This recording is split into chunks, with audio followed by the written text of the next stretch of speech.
చాలా మంది cough muscle ని గ్రో చేయడానికి చాలా కష్టపడతారు. నేనైతే లెగ్ డే రోజు అండ్ రెస్ట్ డే రోజు తప్ప మిగతా రోజులన్నీ కాఫ్ ని ట్రైన్ చేస్తూనే ఉంటా. కాఫ్ మజిల్స్ ని ఎలా ట్రైన్ చేయాలో చూపిస్తారండి. మీ టోస్ కనుక ఇలా స్ట్రైట్ గా పెట్టి కాఫ్ రైజెస్ పర్ఫామ్ చేస్తే మీ inner calf and outer calf రెండు ఇన్వాల్వ్ అవుతాయి.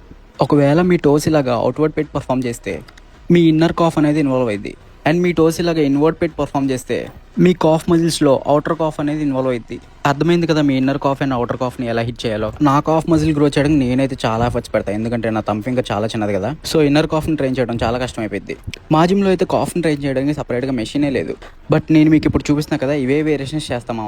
లెగ్ డే రోజు రెస్ట్ డే రోజు తప్ప మిగతా అన్ని రోజులు కాఫ్ ని ఒక వీక్ మజిల్ లా ట్రైన్ చేస్తా. మీరు కూడా పెరగట్లేదు అని చెప్పి దాన్ని అస్సలు ఇగ్నోర్ చేయొద్దు. నీట్ గా మైండ్ మజిల్ కనెక్షన్ తో దాన్ని మంచిగా హిట్ చేయి.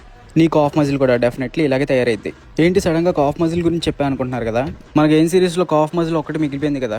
సో ఈ వీడియోతో గెయిన్ సిరీస్ సమాప్తం. ఎవరికైతే గెయిన్ సిరీస్ వీడియోస్ రాలేదో నా పేజ్ చెక్ చేయండి. అన్ని మజిల్స్ ని ట్రైన్ చేసి సపరేట్ వీడియోగా వదిలే మీకు చాలా ఉపయోగపడుతుంది. నేనైతే నెక్స్ట్ మెన్స్ ఫిజిక్ మీద పోజింగ్ సిరీస్ స్టార్ట్ చేద్దాం అనుకుంటున్నా. మీరు ఏమనుకుంటున్నారో తప్పకుండా కామెంట్ చేయండి.